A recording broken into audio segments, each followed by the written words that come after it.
Welcome to Season 5, Episode 202 of School Librarians United. I am your host, Amy Herman.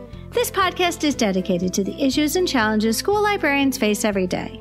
As a school librarian in my 16th year, I knew I wanted a podcast which addressed the nuts and bolts of running a successful library program. I don't claim to have the answers, but I hope that this is a platform to share resources and exchange ideas. Now is a perfect time to mention that all the ideas and opinions expressed in this podcast by myself, my interview guests, and listeners who reach out to the podcast are our own and do not reflect those of our school districts. When incorporating research, I always make sure to cite my sources. So whether you are a novice or a veteran school librarian, this podcast has something for you. I wanted to thank Leah Gregory and the Illinois Heartland Library System for the invitation to speak with the school librarians at your Member Day 2022, celebrating libraries building partnerships. Friends, I've decided to push our mailbag and shout-outs off until our next episode. And I wanted to welcome you and all listeners to reach out with your feedback, episode suggestions. You can reach me either on Facebook, on Twitter, my handle is at LMS_United, or the email address schoollibrariansunited@gmail.com. If you include your mailing address, I'll be sure to send you a podcast sticker. And now a word from our official sponsor, Capstone. Capstone is an innovative publisher and education technology provider of children's content for school libraries, classrooms, and at-home learning.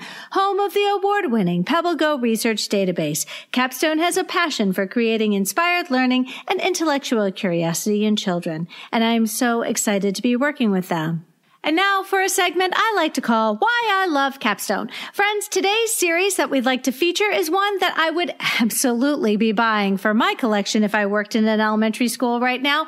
And that is to add to your gem collection, your rocks. And I'll tell you why. This is an absolutely fantastic collection of books. Buy them all. And then make sure that you feature them with the gems that you already have in your collection. And you know that I'm a huge fan of nonfiction because it is a great way to sort of draw in some of those non-committal readers, those readers who aren't interested in reading a chapter book, but they are looking for bright, vibrant, engaging pictures and captions and all those nonfiction text features, which our teachers are hoping our students are getting excited to use to help them learn when they read. And friends, this series is a new series. There are 6 titles in it. It's called Rock Your World, and I've put a dedicated link in the show notes so you can have easy access to it, and I'll read the description provided on the website. Explore the outdoors and become a rock hound. Find out all the need-to-know facts and some of the most popular rocks to collect, including agates, geodes, crystals, and quartz.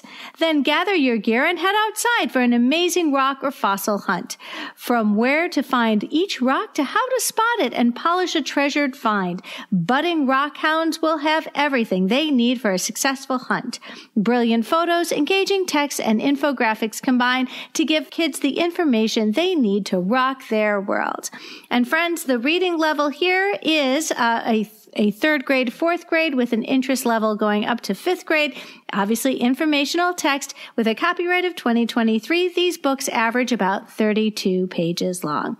And again, we've got dig and discover agates, dig and discover crystals, fossils, geodes, pyrite, quartz. And friends, again, you're going to be putting these in the 549 of your Dewey Decimal System in your nonfiction collection. But I would recommend that you make sure to pull these out and feature them proudly with your gems because they will fly off the shelves. I am so grateful to Capstone for their continued commitment to support the podcast in Season 5. They are offering listeners of School Librarians United a very special discount. Visit shop.capstonepub.com and use the code UNITED to get $20 off an order of $100 or more for both print and Capstone interactive ebooks. That's code UNITED for $20 off an order of $100 or more for both print and ebooks on shop.capstonepub.com. Before we dive into today's show, I'd like to share with you how precisely this episode came to be. It is worth mentioning that this episode would not have happened were it not for library Twitter. I know there are many people reconsidering their use of Twitter in light of the change of ownership, and I've heard from listeners who are wondering if there might be a migration to another platform. I can only speak for myself. But for now, I have no intention on using another social media site to replace the community I already have on Library Twitter. Be sure to check out today's show notes for links to episode 130, Overcoming Isolation and Building Our PLN, and my conversation with Dr. Krista Welz, and episode 188, hashtag Library Twitter, and my conversation with Shannon Steimel, because in both cases, we talk about how, despite the fact that a larger community exists on Twitter, Library Twitter is a wonderful space where we and many librarians have found ways to connect and support one another every single day. So back to my story about this episode and why Library Twitter is the reason why it happened. On November 3rd, I received an email message from Tara Thomas in Tennessee, and I asked Tara if I could share her email with you right now. Tara wrote, "Hi, Amy. I hope all is well.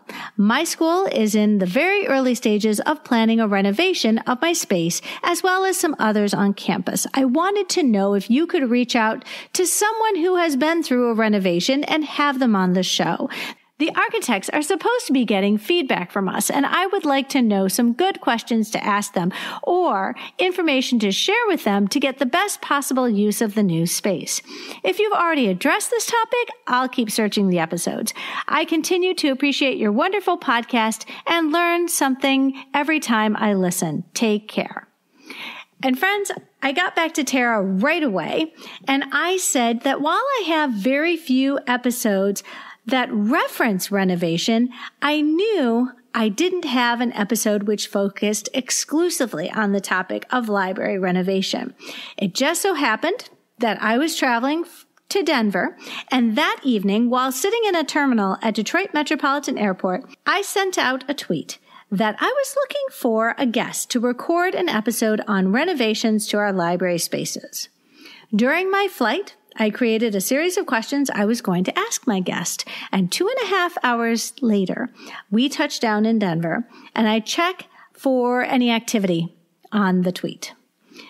And something rather unexpected happened. More than 10 offers to be on the episode about renovations. And friends, I couldn't imagine having to decide which of these 10 people would be the best person to interview. And the last thing I wanted to do was turn 9 enthusiastic offers away to opt for just one person to be on the episode. And the more I thought about the topic of renovations and how no two projects are the same, nor are our conditions or our budget or our scope or our timeline or our constraints, they're never going to be the same. So why expect a single guest to be able to address the myriad of circumstances revolving around our own renovation plans? So I decided to extend invitations to more than 10 school librarians, directly messaging them on Twitter with 12 questions from which I asked them each to pick out 4. So friends, today's episode is something of a rather unique solution to the topic of renovations in our library spaces. And I'm so grateful to the school librarians who decided to chime in today. And now for our episode, Renovations, Experts Chime In, and my conversation with 9 school librarians from London, Colorado, Florida, Illinois, Michigan, Pennsylvania, Texas, and 2 from the state of Washington.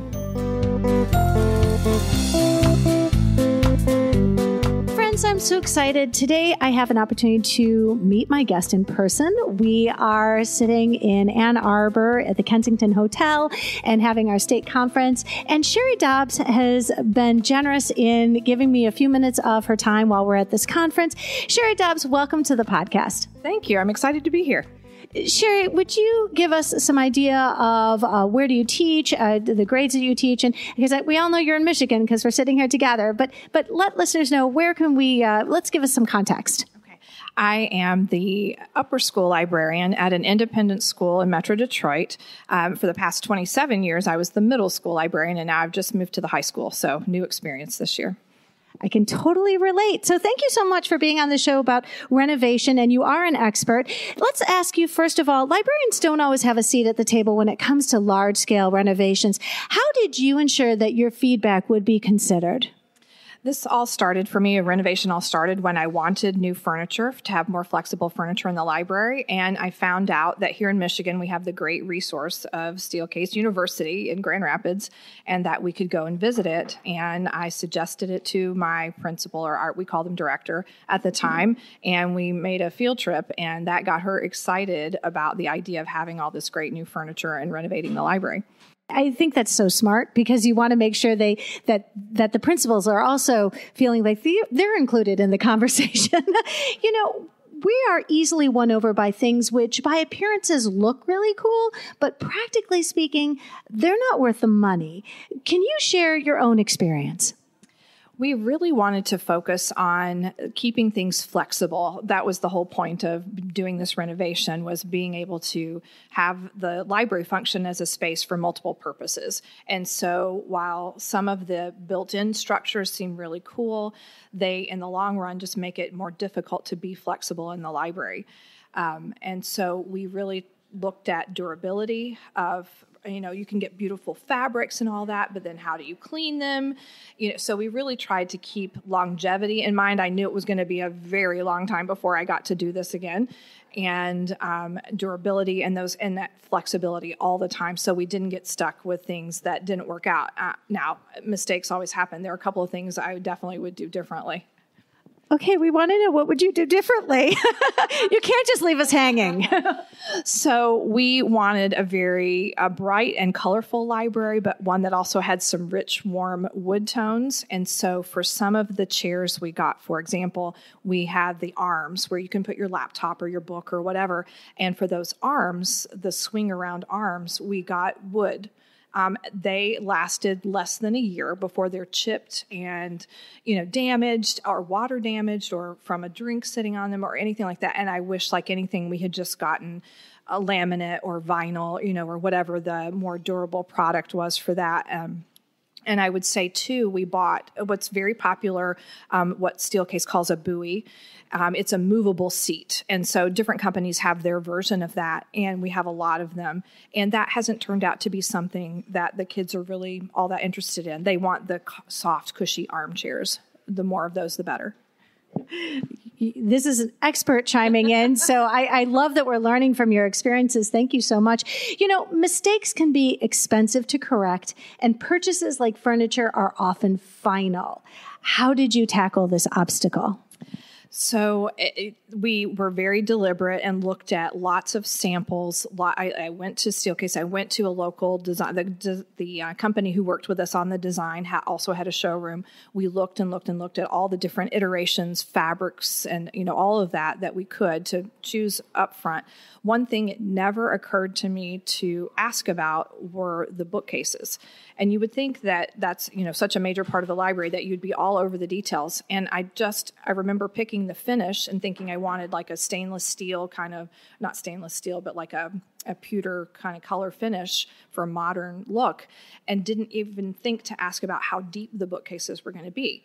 And I never paid attention until they arrived, and they are like 15 inches deep, which is way too deep for a middle school novel or even most nonfiction that I have. And so books were constantly getting shoved behind other books or going to the back, and the shelves looked a mess. And eventually how we solved that problem was I have a lovely facilities department who was willing to take PVC fence posts and cut them to length, paint them the same sort of stainless color as the bookcases, and we use them as backstops behind the books to make them, not be so deep. But I just never would have thought about the depth of the bookcases. We have to be creative in our problem solving, right? What advice would you give to anybody who is beginning the renovation process? The first thing I would say is be proactive. You don't have to wait for somebody to ask you to come up with a plan that works for you.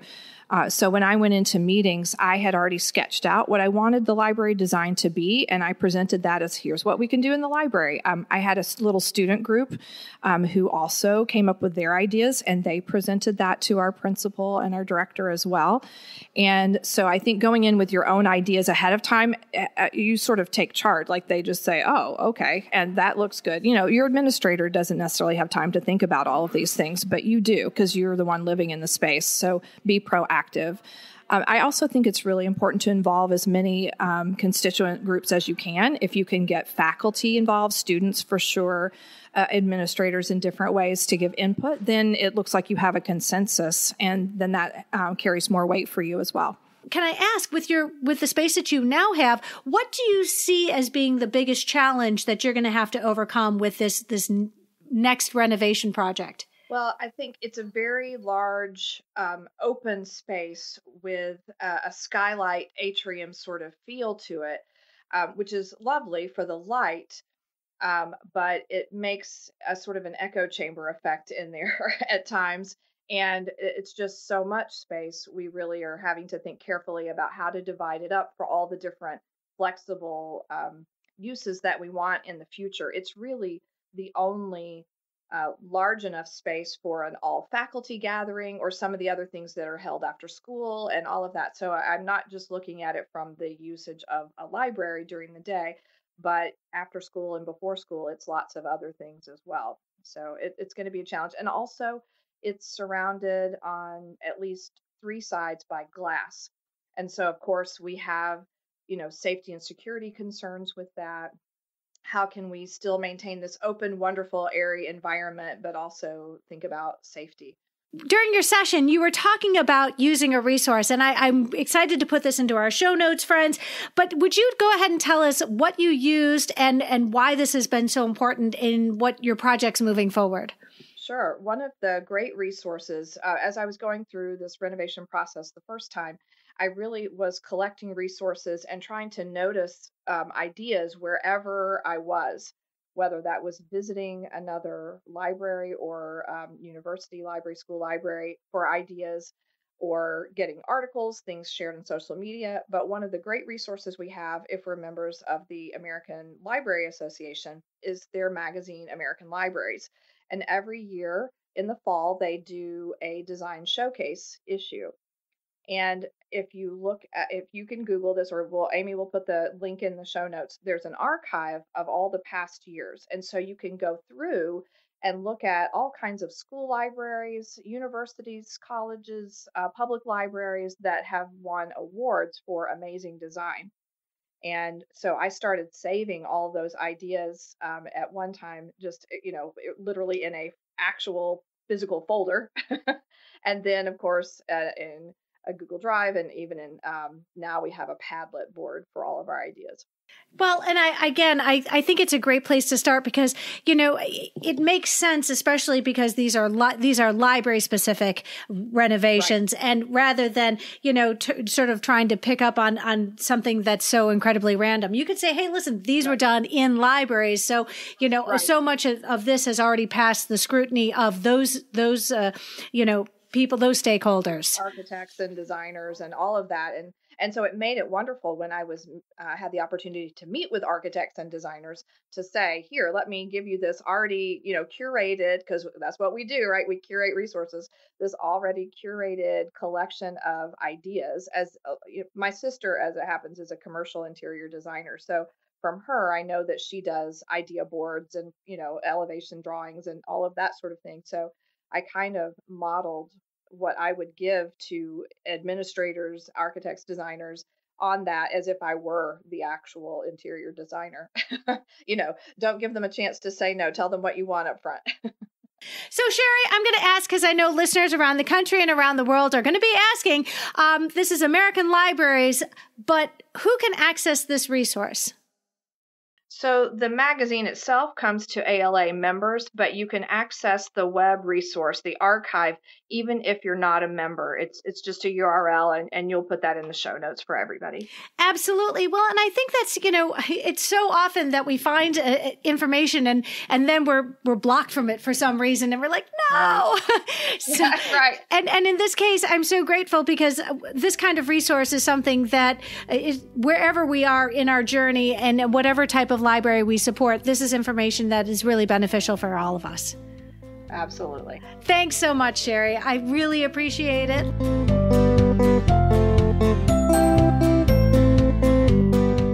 Friends, I'm so excited. We're talking to Erica Dickens today, and she's bringing a little international flair.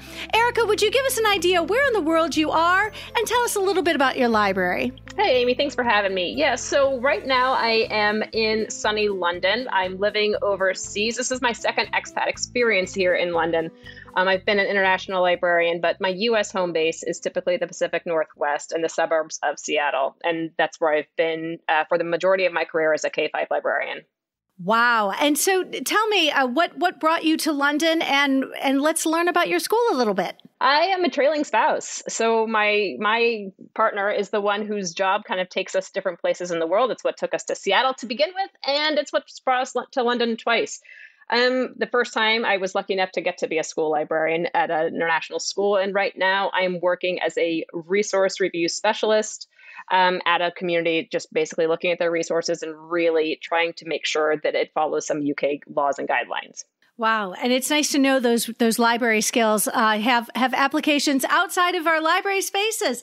So, Erica, today's episode is all about renovations, and it sounds like you've, as somebody who's been there, done that, got the T-shirt. Let's hear a little bit about that process. What did it look like for you? Back in Seattle, I was responsible for one school that was getting completely rebuilt, and then I'd been asked to join another team of a building that was starting from the ground up, where they were really looking for actually having a librarian on the committee to plan the building, which is one of those things that you just don't hear about, right? Except in the Northwest, that's one of the more common things that they were looking for.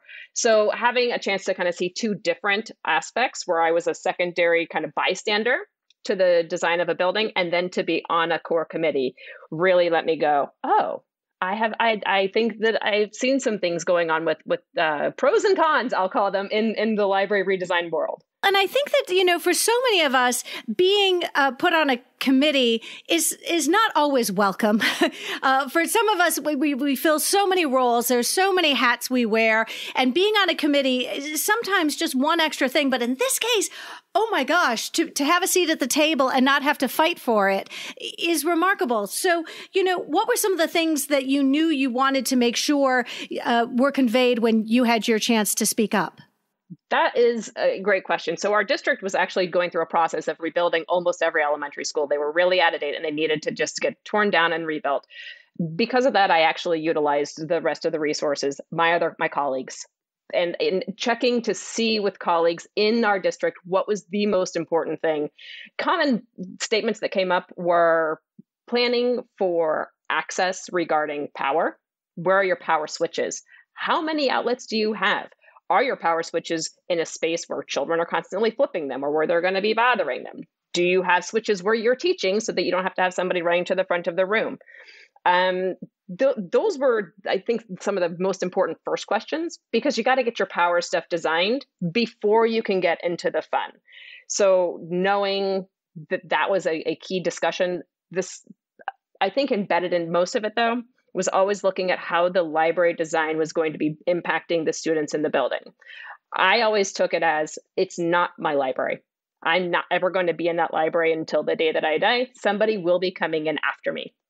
Whatever is designed in this space, it needs to work for the person walking into the space. It is not my design. It is a space design. I think about, when you think about layout of what you want that space to look like, I mean, did you have any sort of notions as to what would be most beneficial in that space? Because I assume you're not building a new school. You're going to be in the same location you were before. That was one of them. In both cases, in fact, we were fully building new schools. They were taking them down to the ground and they were fully rebuilding. Because of that, though, really looking in terms of the space, because you were kind of given a set space in the building. What is it that I thought that I wanted going in? And I say I thought I wanted because what we discovered was that modular is really, really important. Just because you have a vision of how something is going to look and how the layout is going to work, it turns out that once you walk in the door and you actually see the space and the flow, that it might not work for what's best for what your users are going to come in with. And so you need to have a way to move things around so that it can get used in more flexible situations. When you think about the kinds of things that you contributed to the meeting where you were sitting and talking about the things that went into the plans of these newly constructed libraries, what were some things that you said and made sure to mention? I remember a big one. We were talking about furniture, and the discussion was coming up from a number of different senior leaders in the meeting about the kind of furniture, because the library was where they wanted to hold their staff meetings. And I remember having to speak up to say, so what is the purpose of the library and whose space is this? Because again, it was a K-5 school. We need to, however we design this, it does need to be accessible to our students. And if you look at the average age of our student, it's 7 to 8. So how are we going to ensure that this space also meets their needs, as well as meet your staff faculty meeting needs? That didn't necessarily go over so well. But it did need to be said, because it's not me saying, I want this or I don't want this. It was centering that student need of this is their space. They have to be able to, let's be honest, push in the chair. They, instead of not being able to push in the chair, or that the chair is an appropriate chair. We've all seen those ones that have the rockers on the back, right?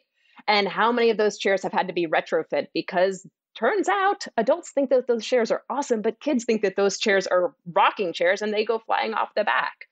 So that was part of, I remember the big discussion about furniture was, yeah.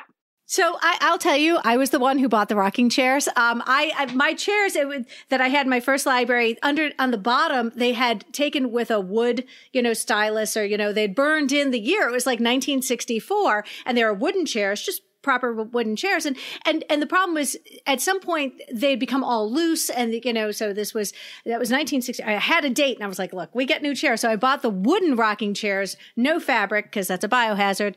And it was like trying to teach an ocean. Like, because it is the nonstop moving. And even kids who wouldn't have moved could now pivot, because it was a 3-point pivot. And it took a bit of adjustment, because it was like trying to teach an ocean. I will speak to that whole staff meeting issue, because I taught in another building where the chairs, the back of it, there was a back across a bar that went across the back. But my littles, if they folded in half, and I sort of clapped my hands, if they folded in half, they could fall through the back of the chair. And it happened. Oh, no. It actually happened where my littles would sort of curl down and they just sort of slid off the back of the chair. And it was like, oh, because newsflash, those chairs were chosen for full grown adults, because that's where they sat for the staff meetings, as opposed to one library of mine, which had the little chairs. And all of a sudden it's like parent teacher conferences when they come into the kindergarten room and they're all sitting at the little squat chairs. Yeah. You've got to find something in between, right? I love what you said, though, and you brought up a good point that I had forgotten when you talked about, no fabric, because that's a biohazard, right? And so when they were, the last school I was at, it was not going through a library redesign at all, but there happened to be money. It was, again, who has these situations where there happens to be some money, and they said, we're going to get you some new library furniture. And I went, oh my God, like, okay, that's great. Let's do this. And this school really needed some additional help in the library furniture land. And they brought in, they were so good. They go, so what would you like? I go, well, I want the students to all try out the chairs, bring them in. Forget what I want. Let's get the kids in here. Let's have them have the feedback on what these chairs are going to be. And the committee who was buying the furniture people said, well, that's a great idea. So they brought in 3 chairs and they had the kids all sit and they measured their how dangly were their legs? Oh, these ones are really quite too big for children. And I'm sitting here. I don't have to do any arguing at this point, because they can see it with their own eyes. They can see it with kids. And then they had adults come in, they sit on the chairs, because again, it's used for faculty and staff meetings, and that was fine. But then they asked very specifically about the cushion, because they go, well, we like the cushion. It's very comfortable for adults. And I said, oh, that's totally fine with me. But I'm going to ask, though, that we put this other, not the fabric, but like this pleathery stuff. I'd like that. And they said, well, it's a little bit more expensive. I said, well, it's not going to get wet. And remember our average age of a kindergarten and first grader and just who they are. And they said, ooh, that's a really good point. I love the idea of bringing in some sample furniture. And I'm sorry, but that should be standard practice. If you're going to be spending that much money on something that really can't be undone, let's make sure that we bring in pilot furniture that we are able to sample. And, for some of your kids, you could have like a little game. You could have them vote. You could put little, Post-it notes over the 3 chairs and say, vote for Absolutely, which one you yes. like. We did that for the fabric. For the fabric, we brought this fabric sample in after they had decided on the actual chair. And then they said they had a little bit of extra money for comfortable furniture. And I was like, oh, even better. Because we really need, there's nowhere for these children to sit right now that's comfortable. And they said, so you can have these comfortable things. And what kind of colors would you like? And I said, well, what are the options? So they brought in the options. And then we looked around the space and what's going to maybe match well in this space. And then we asked the kids to come over and we said, what do you guys think? And they said, well, we like this and we like that and we like this. And I said, well, that one, how do we think that looks in the room? One of them was like green, and the green was not going to look good in this room. It was from Seattle. We were Seahawks, they were aiming for Seahawk colors. And I was like, well, it's not going to fit the theme of this room, but their other choices did. And that's the furniture choice colors that we got.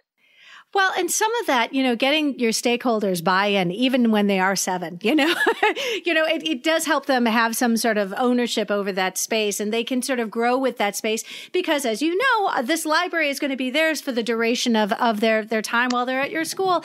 Erica, I love all of your ideas. Thank you so much for joining me today. And Thank you. I know that listeners really appreciate these great ideas.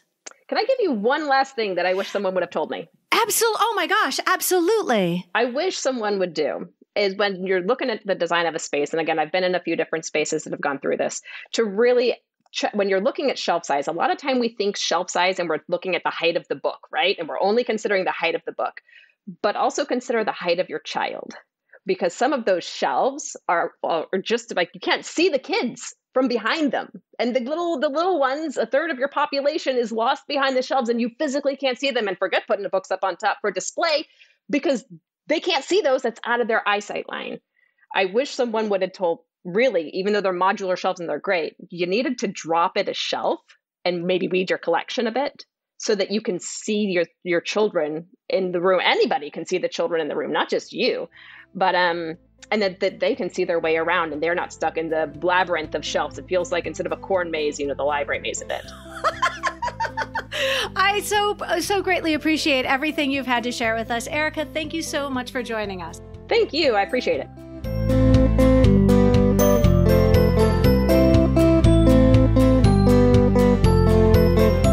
Denise von Mindon, welcome to the podcast. Hello. Thank you for having me on today. Denise, would you please let listeners know where in the country do you work? Tell us a little bit about your library. Awesome. I work in Colorado, a city called Longmont. My school is Flagstaff Academy. It's a K-8 charter. Right now we have about 700 kids, a lot of staff because it's K-8. And so, yeah. Wow. I can only imagine your collection with, you've got your littles, you've got the kids who are practically teenagers, and it's like, oh my gosh, that's a whole nother conversation. Yeah. So Denise, give us some idea about your space and the renovation that you were part of.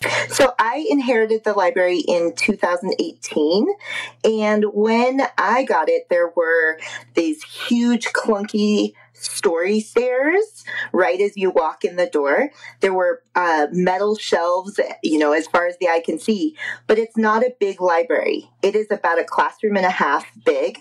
So I have to think constantly about how to use the space in the best way possible. It has to be a flexible space, and it's constantly being used for meetings.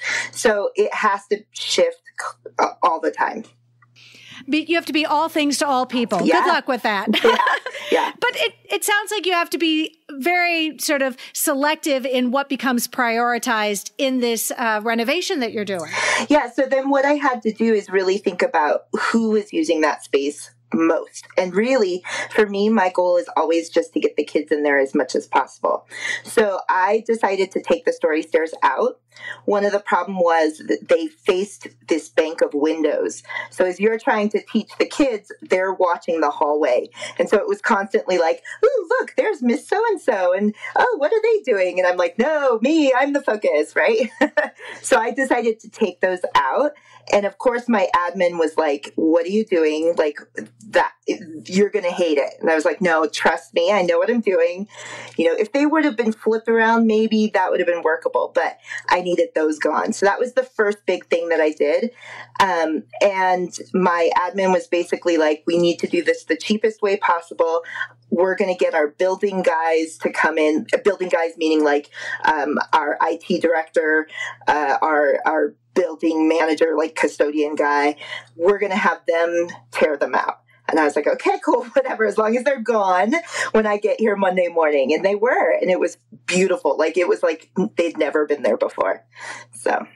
Well, and I had to navigate over story stairs, and they're sort of above the floor level, and sort of a stage, like almost sort of tiered stage. And my students used to take flying leaps off of them. Oh yeah. Or fall over backwards. Either way, not something that gives you a lot of versatility in your space. I like the idea that you mentioned all the glass, and people, they can see into your space. Am I correct? Correct. That's amazing. That, for so many of us, we are sort of off in the corner, and people don't see us unless they come into our space. And so that's a real winning factor about your, space, because now people can see what you're doing and realize all the activity and not just imagine what's behind those doors. Because really, you can see them when the minute you walk in the front door.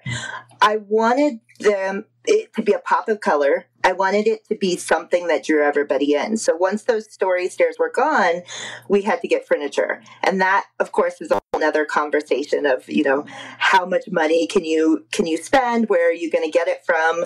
I had to write a couple grants. I had to talk to the board members, because we don't go through the district. We have to get it through admin, and we have to get it through our board members. So it's constant conversations, constant bringing people into the space, and selling them on what my vision was for the space. So we ended up getting, we have a place here called American Furniture Warehouse. So it's cheap furniture. We're probably going to have to replace it in a few more years, but then that's another chance for me to rejuge up the space, right? So after we got that corner set up, then I needed to think about the shelving. And the way our space works is my teaching area is sort of in the middle, or at that point, there was the K through, I would say, 5 collection on one side, the middle school collection on the other side. The middle school shelves were super tall. And so my littles could never, ever reach the top shelves.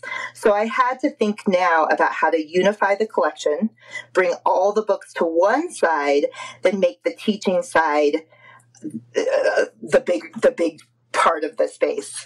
So that was the next conversation to have. And then something sort of fortuitous happened, which is kind of gross, but we had a kid get completely sick all over the library floor. And that was a good time to have a conversation about carpeting. And I was like, hey, do you realize that this carpet hasn't been changed since the building opened? So we started that whole conversation, which was, of course, like, no, that's a lot of money. What are you going to do with all the books? It became this huge thing. Well, one thing I would suggest to people is do some research, because we ended up pulling up all sorts of stats about old carpet, about kids being, around all that gross stuff that gets into your carpet, and that helped sell our carpet renovation part.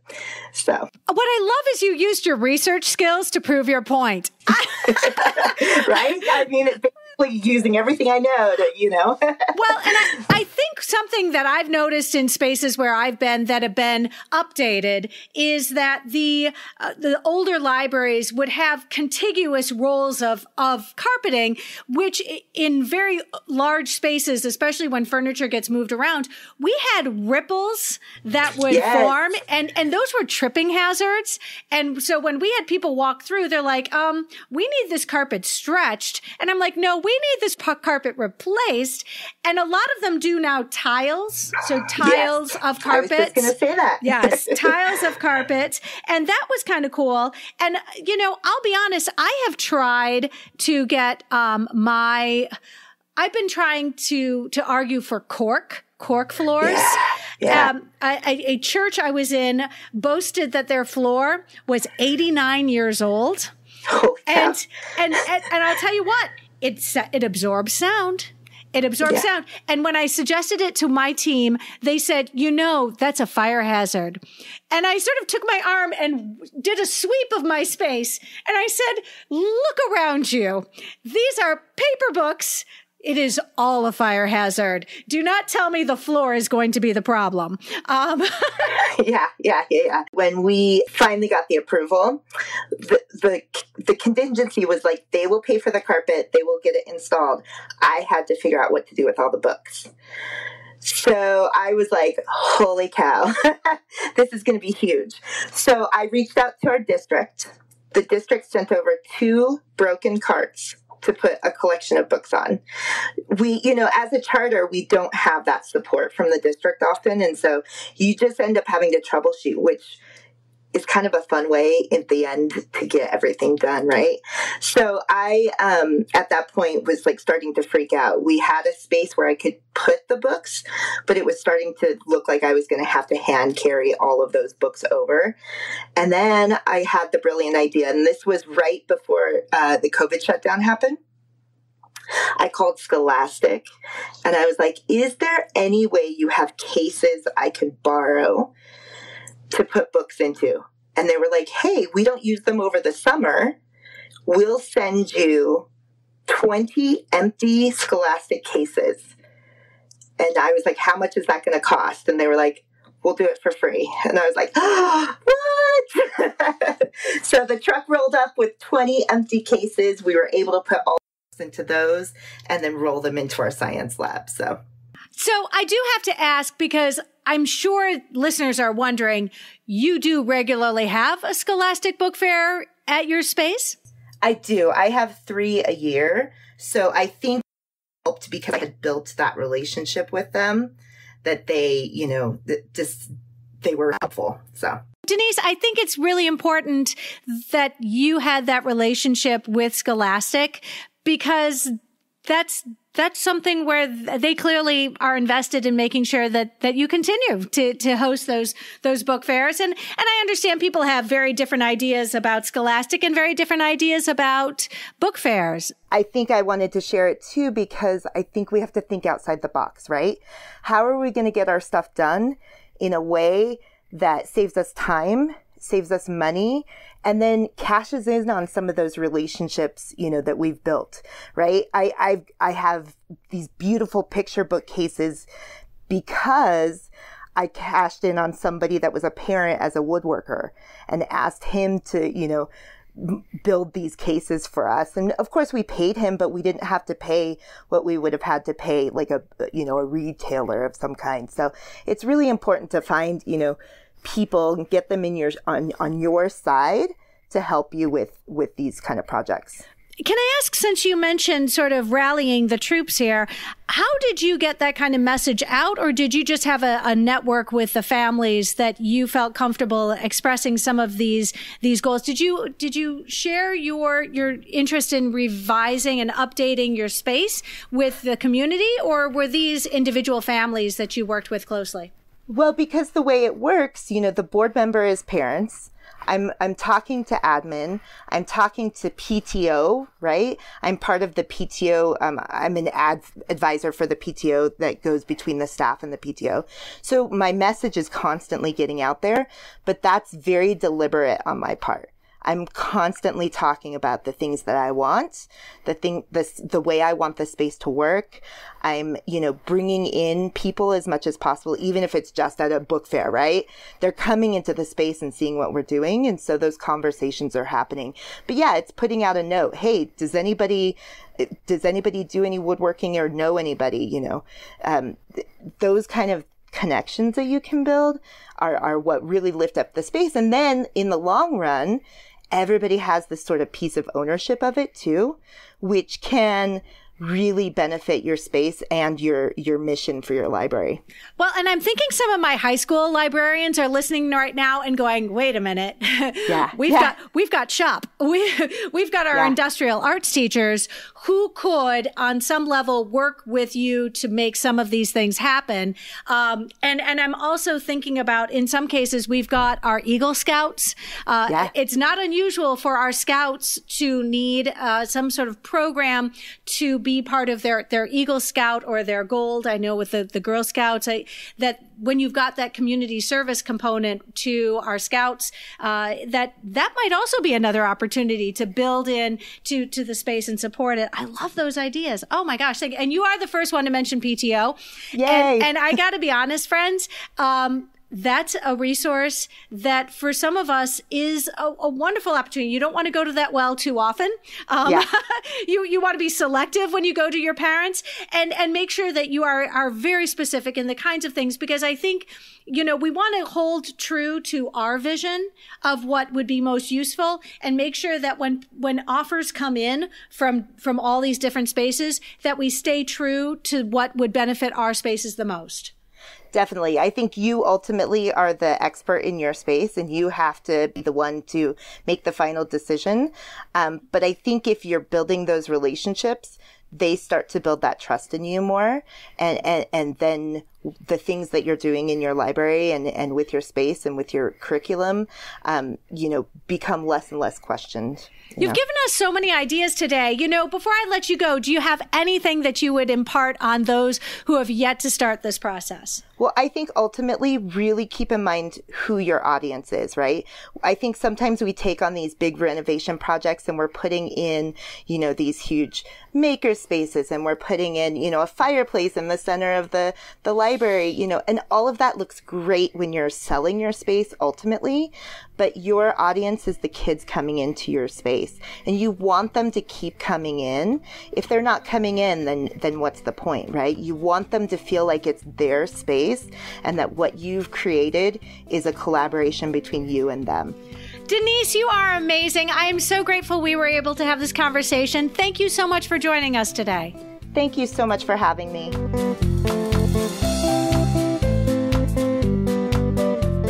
Krista Berger, welcome to the podcast. Thank you.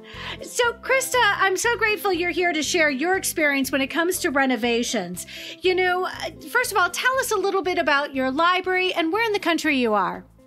So we are a small district in Western Pennsylvania. So I work for the New Brighton Area School District in New Brighton, PA. I am the only librarian for our middle school and high school. So my days are split between both buildings. I spend Monday, Wednesday, Friday at the high school and Tuesday, Thursday at the middle school. So I was hired last year. Last year was a huge transitional year for us. I had a lot of helping hands, but our library has come back a lot stronger this year. Fantastic. It's rare that our administrators are also formally trained school librarians. So what did you do to make sure to share with those who are on the planning committee your priorities and the things that were most important for you when it came to your renovation? Right. So New Brighton is a small district. It's a small town. So we really didn't have any formal planning committee, but I wanted to make sure that my principals and I had a similar vision for what our libraries could be. So when I was first hired last year, my high school principal and I sat in the library and we talked about what the next 5 or 10 years could look like. And I took a risk and I shared with him that I actually disliked reading when I was in school. And that was largely because I didn't have access to a school library. There was no communal space in my high school or my middle school, where a kid like me could study, discover new books, find a tutor, get help with research. We just didn't have that.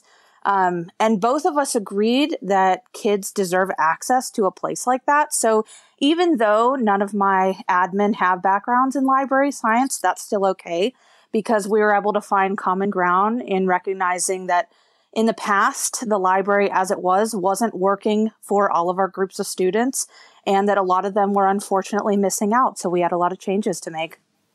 I think at some point there's going to be an episode in the future about our library's identity crisis, because I think this is a very real issue. So many of us are grappling with what our spaces should do and how that, corresponds to many cases the name that it's been given. Right. Let's talk a little bit about the challenges that you faced when you were looking at a renovation in your library. So the biggest challenge that I faced last year was lack of staffing.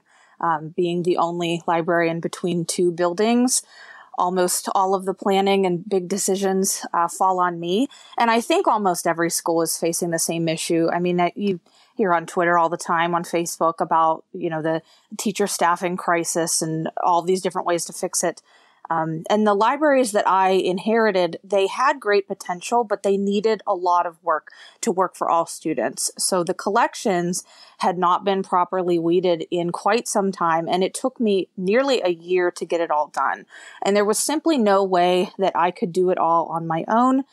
And I have no other support staff. I don't have an aide or a clerk or anything. But what I do have is an incredible group of student library aides, both at the middle school and the high school. And they volunteer their time during enrichment classes. If they have extra time at the end of a class, they finish all of their work. They volunteer during study halls. Some of them come down after lunch. And they assist me with all of the tasks that a library clerk would perform. So they submit an application, they provide 2 references, they interview with me, and if they're selected, they work together on a team that helps me keep the library running smoothly all day. So it's a win-win situation. They are learning the valuable skills that they can take anywhere, and then I have the help that I need to actually get things done.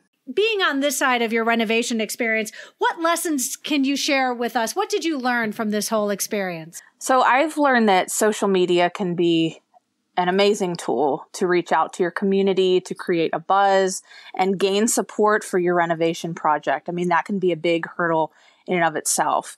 As educators, we don't always have time to make that pretty newsletter. But an Instagram post is a quick and easy way to engage your community. I don't really like to use the term advertising, but the truth is that library programs nationally have been on the chopping block, and we need to reteach people in our community that the library is the heart of the school.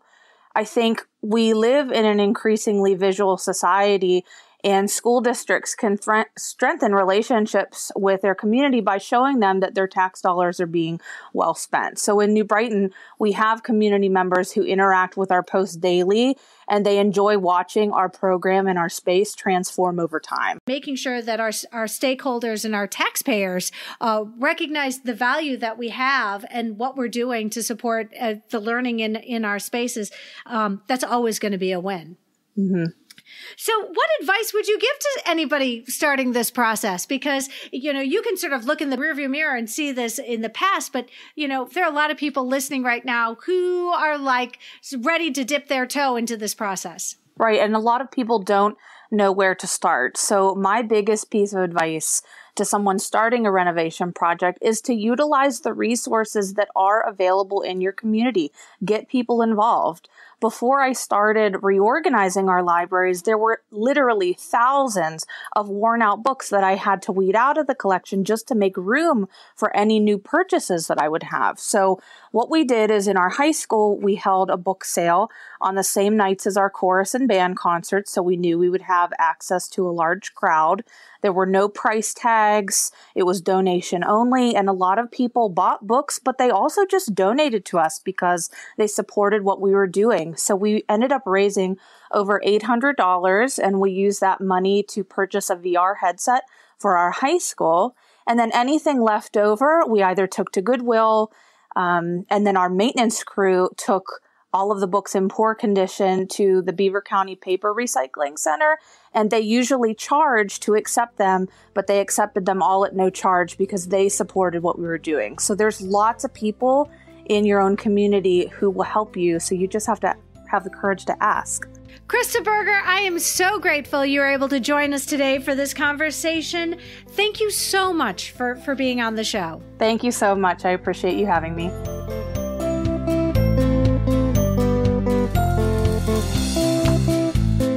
Julie Miller, welcome to the podcast. Thank you so much for having me. Julie, tell us where you are in the country and a little bit about the library you're in right now. So I am located in Orange Park, Florida, which is near Jacksonville. So we're in the north part of the state. I am a high school librarian, and we have approximately 1,600 students on our campus. So I do serve a large population that ranges from IB students all the way down to a very large ESE population.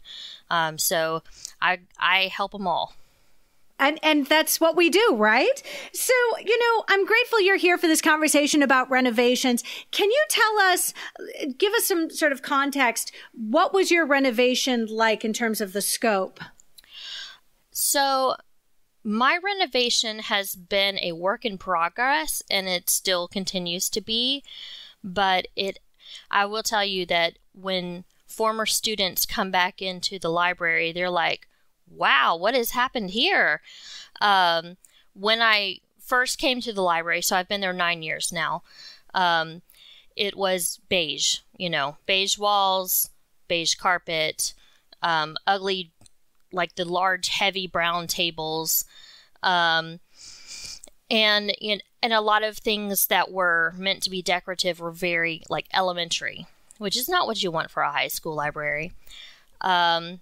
So, it started with some small things, but eventually we got to repaint, recarpet. We took out a lot of extra shelving. When I started at the library, we had over 20,000 books, but I would say about 70% of those were nonfiction, and a large percentage of that were reference books. So I've done a lot of weeding.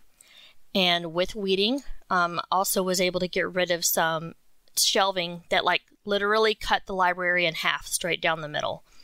And was able to then put in a lot of extra soft seating and things. But these things took years. And that's an important message to our listeners. Rome wasn't built in a day. Neither were our libraries. And it all takes time. I'm curious. Librarians don't always have a seat at the table. How did you ensure that your feedback would be considered in the process? The first thing that I did was I spent a lot of time thinking about what my vision was, what I wanted it to actually turn out to be. I also got a lot of student input. Here, kids, on my library advisory board, look through this catalog, mark things that you like, mark color schemes that you like. What do you think about this? A lot of conversations, even just kids randomly at the counter. Hey, what do you think about this piece of furniture? Would you think that is, what you want to sit in, etc. So there was a lot of thinking, a lot of conversations going into all of it. And then I made a vision board. So my vision board included color schemes. It included I drew kind of a blueprint of what I was looking for, like bird's eye view of the library, and then a lot of clippings from various catalogs and explanations of how I was going to use it. And this was just on a small bulletin board that I had lying around. I actually had to use two, because my vision was so big. And I was able to get my principal to coordinate, because, the principals are asked at the end of every year, what's your next big thing that you would like to see done in the school? So the maintenance or facilities people from the county, they want to know from the principal, what's your next big project? What is it that you want tackled? And so my principal arranged it so that when the facilities and maintenance person from the district came down, that she brought him down to my library. And we looked at the library. We looked at my vision board. I explained my vision. And they sat there and they thought for a minute. And he asked her, all right, so what's more important to you, this or getting the track repaved? And she said, this library. And I was like, yes. And then he said, all right, well, we can't make all of this happen now. It may take 3 to 5 years, but I tell you what I can do is I can get you new carpet and we can get the walls repainted now. I'm going to put you in touch with that person to make that happen so you can choose your colors and get that moving. I'm telling you right now, I'm so jealous. And I know a lot of listeners are like, that sounds fantastic. You know, and I think to myself, when you say vision board, I think of Pinterest. But the important thing is you had it where people could see it. And it's not enough for us to know what we want. And so while you may have had Pinterest going on in the background, what your users see and what the people coming into your space see is the visual. You can't go around it. Like, it's right there, and inviting people to contribute to this vision that you have. Well, you know how it is. Like, you're making a podcast, you can't offer visuals at the same time. But when you're able to provide people to see what your vision is, you know, and actually interact with it, and it can kind of break it down for them. Okay, here's what we can do now. This may take a while, etc. Now, I will tell you, it didn't turn out so peachy keen, however, because the same man who was like head over facilities and things for the district did then retire when we had a change in superintendent. And so those promises of the things to come did not pan out. However, I did not give up. I used my library budget to very strategically carve away part of it each year to purchase things. You know, this year I'm going to purchase some soft seating for the back. This year I'm going to purchase some reading booths. I even made sure that when they sent us the wrong reading booths, that I was the squeakiest wheel ever. And what they ended up doing was saying, keep the booths, we'll refund, like we'll give you a coupon worth the amount of the booths. And then the next year I was able to take that coupon plus the few thousand I had set aside from my budget to buy all new tables. So goodbye big brown heavy tables, welcome in lovely gray and blue tables on casters. So many things here. First of all, given the long-term nature of these projects, we have to expect a possible changing in personnel. And a change of personnel, unfortunately, does not always mean things are going to get easier. You might have some unexpected bumps in the road there. I love that so much was possible because of your persistence. I guess that's me. I guess that's who I've learned to become over the years, because as you know, in education and especially in the library world, we are not given any guarantees. And so sometimes we have to continue to be the one standing up and fighting for what's important to us, fighting for these libraries are our classrooms, and it should be the hub of the school. We want it to be a beautiful, functional, and somewhat relaxing space. Absolutely. You know, my mother used to say, you know, pick your battles. Yes. And they can't all be your number one priority. There has to be a sort of rank order of, and what wins can we celebrate because those are achievable. Oh, for sure. And I definitely picked my battles over the last several years with all of this too. And one thing that I really love is that I had a student who approached me about doing a mural on the library wall. Because one of the things that I did when they were painting, all of those bulletin boards that were on the wall, especially the ones that were gigantic and that we couldn't change without literally standing on tables, taking our lives in our hands, those came down and they did not go back up. We put up a couple of functional, smaller bulletin boards that we used, but those big ones were gone. And in its place, we have a student-created mural that is absolutely gorgeous. Wow. And, I'm hoping right now, Julie, if you would just share that photo. Yes, because of course. We can definitely be putting that out on social media. And again, my very first library, I had student murals going around the entire perimeter of my building. And it was so warm and inviting. And it really, because you talk about the color of the walls, and this is a really big deal. You think about institutional white, that apartment cream color that everybody has. And there's nothing inviting about an institutional color that's been chosen for you. To give you some contrast here. So when I first told my administrator what colors I had chosen, so our colors are blue, black, and white, essentially. All right. So I chose a nice calming sky blue for the walls. And then we have kind of a perimeter that goes around the ceiling.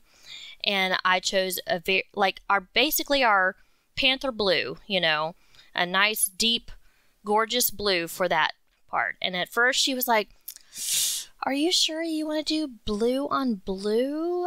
I mean, don't you think black would look good around the perimeter?" And I'm like, "No, I really don't." And she was thinking about one of the other high schools in our area that had recently been renovated. However, this was a case where the administrator was the one who did the renovation. So they had more money, and they dumped it all in at one time and got all new furniture. But they painted the walls like kind of a medium gray with accents of red, because their main color is red. And then they took the whole giant gorgeous window to the courtyard, and they did one of those wall wrap things, those cling wraps, with their logo.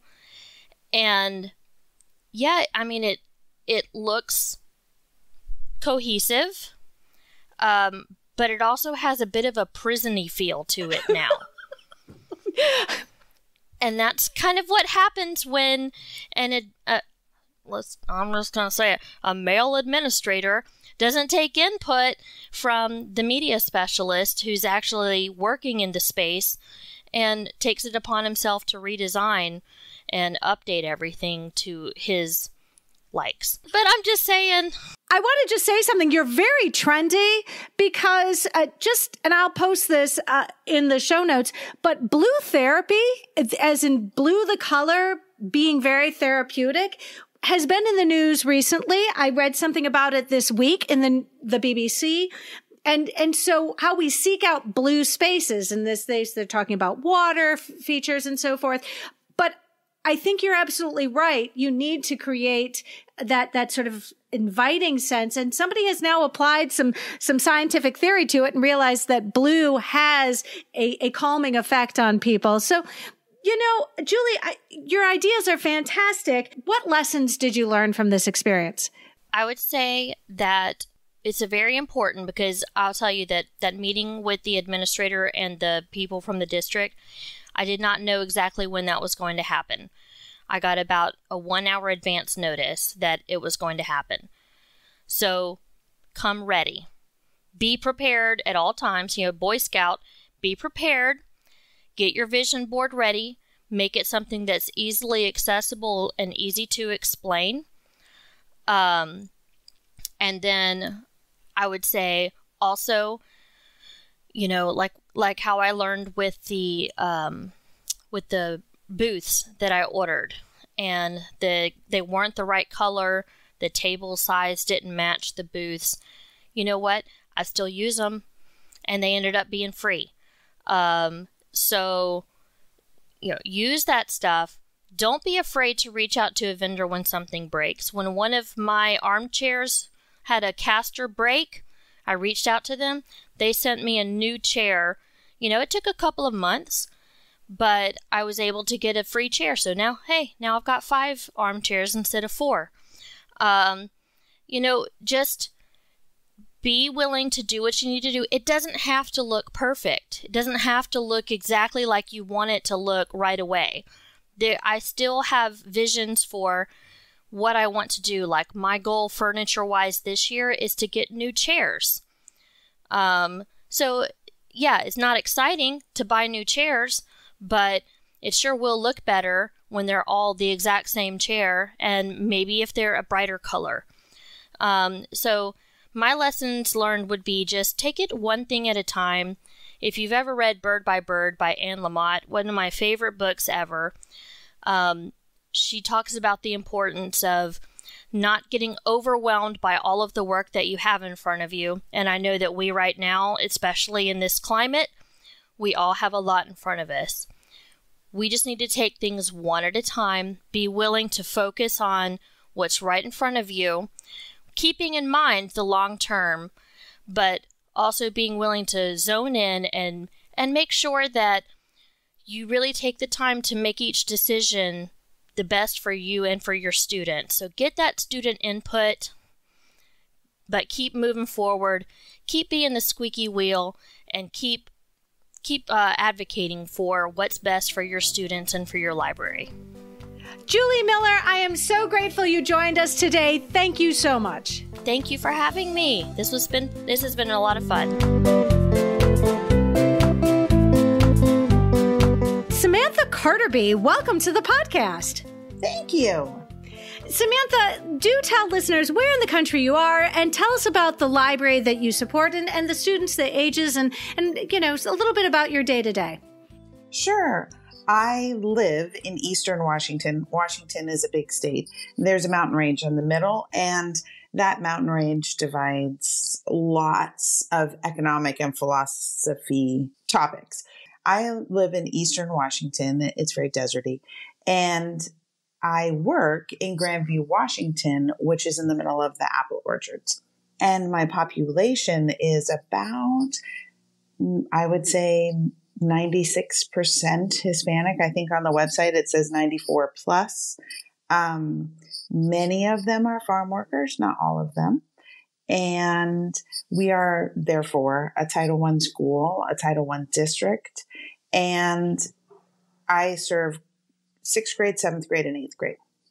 Oh my gosh. I'm so glad that you gave us some context, because I think it's so important for us to remember that our job is to support our students.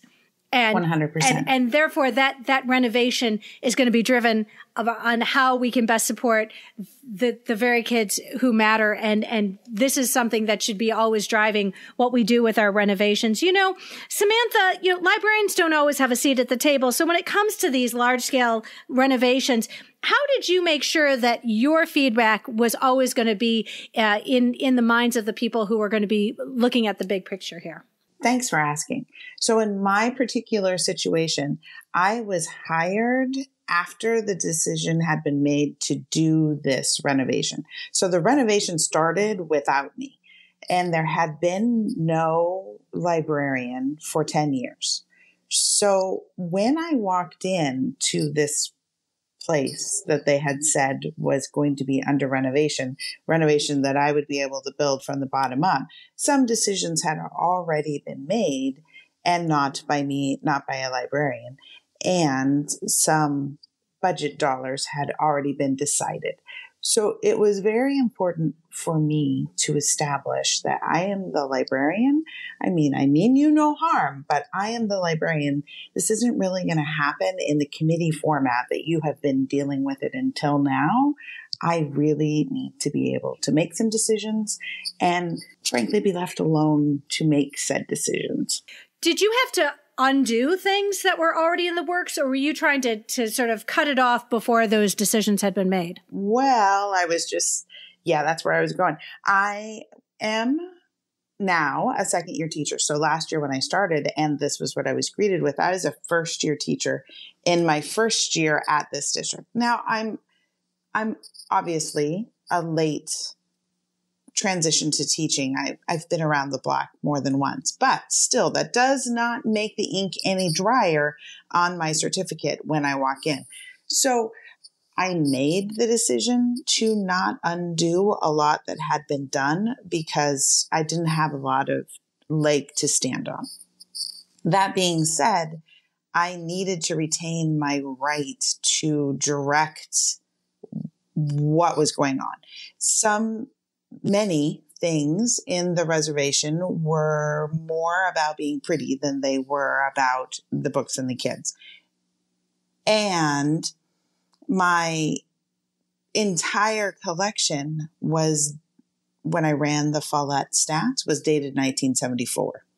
So I really needed to retain the ability to focus on the books and to focus on the kids and to get rid of the storage space it had become and not get distracted by the prettiness. So that was where I focused. It's very easy to get caught up in the things that look nice but don't have nearly the functionality. So can you give us an example of how that happened when you got on board with this project? There were a lot of dollars that were going to be spent in cute furniture arrangements and curtains and things like that. And I got all that off the table and said, I will give you a makerspace. We don't all have to be books. I'll give you a makerspace. I don't mind a learning commons. I'll meet you in the middle, but enough with the cute. You have one cute section and sofa, and the rest of the area needs to be able to be for the classes and for the books. And we did compromise on things like the collaborative tables that will move around very freely. No more dragging hard tables across the carpet. You know what I mean? So what were some of those non-negotiables? So what were some things that you're absolutely like, this is my shopping list, and here we go? So my biggest non-negotiable, you're going to find this humorous. When I walked in, the people in charge had decided that at the drop of a hat, all of the shelves full of books needed to be able to be moved out of the way for meeting space. Now, I don't know if you've ever tried to push a shelf full of books, wheels or not, but that's not actually possible. Not really. I mean, you can think it's possible. It's not really possible. You have to unload those shelves to push them out of the way. So I just laughed inwardly and nodded my head and said, okay, well, that's great, but you need to let me guide the shelves that we get, because when you push on those shelves, many of them break right off their wheels, and now I have books on the floor. I went out to, I think, Future Ready Librarians Facebook page and talked for several days about what kinds of bookshelves on wheels actually work. What furniture do you guys like?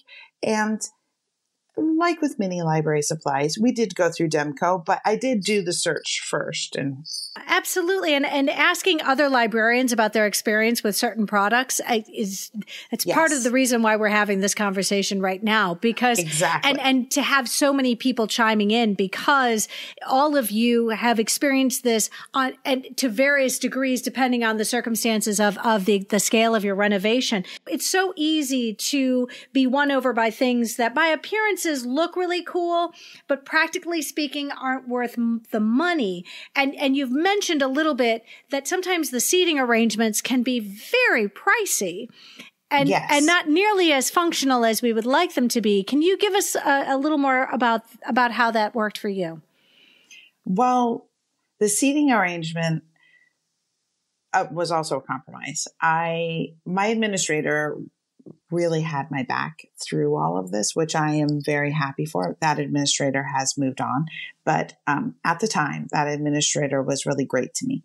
And so I set up a compromise. I have a salmon in the classroom tank. It's big. And I needed to be able to retain enough space to have this 55-gallon tank salmon in the classroom remain. So I really needed to limit the amount of couching going on, right? But teen spaces frequently have nice, comfortable, relaxing, chilling out furniture, and that's totally fine. I'm not morally opposed to that. It just can't be it can't be so much student union that it's not books and students anymore. So also at this time, I am trying to put together the book list in not one language, but 2 languages. And during the time that all of the book choices are on the news. So I delegated the furniture to that administrator and said, you know what? Follett sets you up with a book list. And then you go in and you tamper with the book list and you have conversations with Follett. I'm 100% certain, given the amount of librarians that shop at Demco will have a similar service for furniture. And lo and behold, they do. I punted well, and thank you, Demco. And so that administrator reached out to Demco, and they used, what is that, CAD, I bet, we measured everything, and then they dropped it into CAD, and they made a proposal. But to Demco's credit again, thank you, Demco, they made the administrator come back and ask the librarian. They didn't just only talk to the administrator. So thank you. And together, everything worked out just fine. My fish tank did not show up in there, but there were pockets of space where it was okay to put it back in. None of those pockets of space actually were where I wanted it, because it needs to be somewhere where I can get water to it, So once our furniture is still coming in a year later, and some of that's because of what I call supply chain issues last year, but that's not a normal thing, and please don't hold Demco responsible for that. Once we set up the floor plan the way that the Demco person said it and write our thank you note to the school board, then I get to pull it all back apart and take care of business. So I'm just pretending that the fish tank shows up on that floor plan and we're making it work. Friends, this is the first time that the Salmon in the Classroom program is being mentioned on the podcast in 200 episodes. So I'm going to put you on the spot here. I've got the website open, and friends, you will definitely be able to look at this website as well, because this is apparently a thing in the state of Washington. So how long, and I appreciate, it's possible that Follett did not realize that in the state of Washington that you might be dodging you said 55-gallon tank? 55-gallon tank, but it's Demco that it interfered with, not Follett. I beg your pardon. It's okay. Yeah. Yes, it's a 55-gallon tank, and through the hatchery and fisheries, working with the hydroelectric dams, the conservation districts, I am working through. It's sort of an alignment between Benton County and South Yakima County. But anyway, I'm working with the conservation district, and they bring me a little cup of eggs from, in my case, it's the Yakima Indian Reservation, and they have their own fisheries. And you talk about the life cycle. And in my case, the middle schoolers really key in on the water tests. And you try and keep these lovely little guys alive. And by having this tank in the library, 900 people in our school get to see it and interact with it instead of just one grade band. But in many districts and in our area, it's one grade band that intersects with it. So that would not be 900 kids. It was really popular last year. We only lost 2 fish, I believe, last year. And then you go on a field trip and you release them into the river. And in some districts, it's giant. But between it being our first year and it being the first year out of COVID, the first mid-year field trips opened up for our district. So it was a very tiny little field trip, but it is very precious to watch those kids who have interacted with these little babies, then release them into the river. I suppose the sad part that we should tell the listeners about is that of thousands, like 20,000 eggs being laid, one adult salmon comes back because, you're out there in the food web. So the chances of their actual baby coming back, not very great, but we don't dwell on that. And you know, hashtag life. No, I think that you really, what a wonderful opportunity to be able to learn more about the world around you and have it's so relevant to your economy and to in tourism. Yes. I mean, I imagine that the state of Washington, you know, salmon is an incredibly vital part of the economy and from so many people's livelihoods. And so I think that having the library be a focal point for something that is so incredibly unique, and it would be very difficult to do that in a classroom.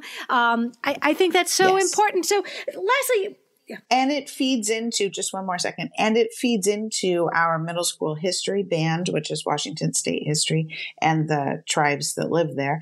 And it feeds into multiculturalism, and it feeds into science. And science last year came and used it for some of their lessons. And this year they already have come to the library and said, "Okay, when do the babies come? And you need to save me time in and among all of those ELA classes because I need to be able to bring my science kids in." And so I'm like, yes, look, we are doing things. And then, of course, all of that goes in my infographic at the end of the month to turn into admin. Being able to support many of the different, curricular corners of your school and making sure that you remain that vital support to everybody. What advice would you give to anybody starting their renovation process? Don't do what I did. Don't donate your hours. Again, I was that first year teacher, and not that I didn't realize I was donating hours. There were just some things I was going to do to make it work, and I wasn't going to stop and fight about it, because the cogs of bureaucracy move slowly. I probably donated a whole month this summer to getting my 4,000 books, some of them in Spanish, up on the shelves. Thank you, school board. And I donated a lot of time last year trying to get what was my inheritance in the school to function as a library, even though it really wasn't a library yet. Don't do that. Try and get yourself paid for all those hours. But in the end, sometimes I just do what needs to get done. And now we are very busy. All of our stats are up 30% or so from last year already. So although I think, Bogan, I don't know her first name, but you know, the TikTok librarian. Kelsey, yes. Yeah. Kelsey Bogan, yes. Her stats are like 200% over last year. Mine are not that cool, but we went from a storage room to the beginnings of a library to up 30%. So I think that I can justify my existence that way. I absolutely agree. Friends, I'm so grateful that Samantha, thank you for joining us. Friends, sure. Samantha Carterby, thank you for joining us for this conversation. And I wish you the best of luck with this year as we continue. Sure, no problem. Thanks for having me.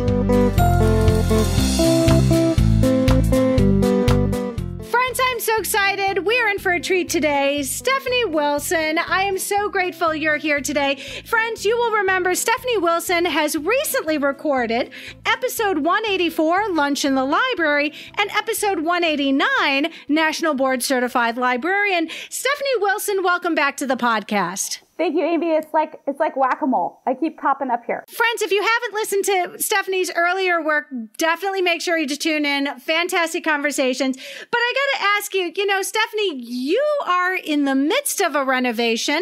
So I know a lot of people would love to hear what you've learned from this process. First of all, set the stage. Tell us where in the country you work and a little bit about the community of students you serve. So I am the teacher librarian at Mariner High School in the Mukilteo School District. We're about 20 miles north of Seattle.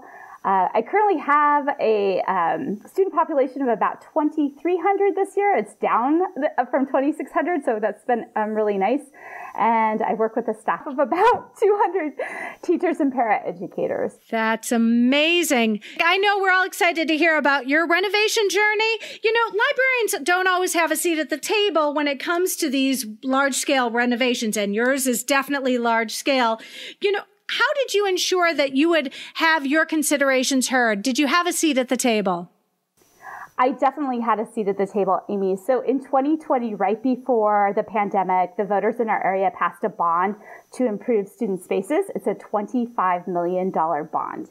And the vision for that is the current library space is going to be remodeled to fit all student services. So counselors, college and career center, psychologist, registrar, student support. And there's going to be new construction above the library, where the library used to be. A new floor is going to be constructed. And that is where my new home is going to be. And we're going to push out the spaces to make it fit. And for those people in Washington State, I will have a most excellent view of Mount Rainier, which I'm excited about. And the planning team, they met with me, and I joked that I asked for new carpet, and I'm getting a whole lot more out of this. So I gave input, and the biggest thing is don't be shy in what you want to ask for, because the worst thing they're going to say is no. And in a high school, I wanted a lot of flexible seating for students that I could change around if there was a need. I wanted shelving and tables on casters. I even asked for a sink, but then I asked for an Insta-Hot because I'm going to be located right next to the cafeteria. I figured I could score some points with students in their cup of noodles. And I wanted places for charging devices. But with that being said, there's a lot going back and forth on the design. And there's a lot of form versus function issues. For example, they wanted to put a round circulation desk in the middle of the library. And I would rather have it not be round, and I would rather have it by the door so I could greet students. I'm still fighting over things like a personal workspace, an office, a book drop that links to the outside of the hallway. I lost a storage room out of this process, and since learning about the remodel, I've inherited managing textbooks. So I have to find a new home for 7,700 textbooks. Safety is a huge concern. Right now, there are currently 7 entry points into the library. Yes, which I've stressed this over with safety, and minor accommodations are being made. The difficult piece for me is that my former principal has moved on, and we were on the very same page for needs. There's an interim, and she's awesome, but she has no stake in this. And there's a future principal out there who I don't know what their feelings are for libraries and literacy, and that's been stressful for me. Well, and can I just say, I remember saying out loud when we were going to be hiring a new principal, I put my hand in the air and I'm like, could you have a librarian on that committee? Because, I think there are so many things that hang in the balance, and having that administrative support is so vital that you really do want to be on that hiring team if you can. It's very self-serving, I will say. And I'm sorry, 7 points of egress means that's like a supervision nightmare. Exactly, especially if I have to teach in the corner. The other issue that I've had, and this has been going on the past couple weeks, is the architectural team doesn't understand my collection. So when I met with them, they said, what are you looking for in size? And I said, so at the peak, it was 27,000 when you look at your history reports in Destiny and through Tidal Wave. And I said, I will never have it go over 25,000. So they came back a couple weeks ago and said, you're going to have room for 14,000 books in a high school that's over 2,000 students. And when I talked to them, I said, I did not want the bottom shelves to be used because it's a dust catcher, and students use it to kick things. And what 6-foot student's going to stoop as low as to the ground for an accommodation? So they came back with their repurposing shelves but they have to change the height because of code, which I get. But right now I have been weeding like a crazy lady. So in the spirit of Marie Kondo, if it doesn't give me joy and I'm using the Follett weeding guidelines with my historical data, it's gone. Well, and I think the solution, especially at the high school level, is to lean into your digital, your databases to be able to provide what ordinarily would have been a print resource, which quickly becomes outdated. While our fiction does get dated, our nonfiction gets dated so much faster, especially if you're using it for research. So I think you can simply shift the emphasis, but I think you're right. There has to be a balance. We cannot just remove that that reading component from your space and say, hey, look at this pretty furniture. So I appreciate that you have that balance. You know, you have a unique challenge, and that is you are completely relocating for this whole endeavor. And it just sounds like it creates a whole new set of questions. But do tell us, what are you doing in the interim? Because you do have to leave your space. I do. So after spring break, I have a portable that is showing up, and it is a 28 by 64 foot portable. I'm going to have 762 linear feet to work with for books. Amy, this is going to age me, but I feel like I'm playing Oregon Trail in the 1980s on an Apple IIe computer and deciding what I have to get through this.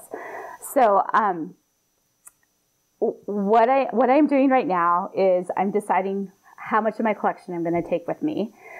That I can fit. And the architects figured it out on a 1-inch spine, and trying to explain to them that young adult's a little bit bigger than that. I have a feeling I'll get to have about 5,000 to 7,000 items that I get to take with me.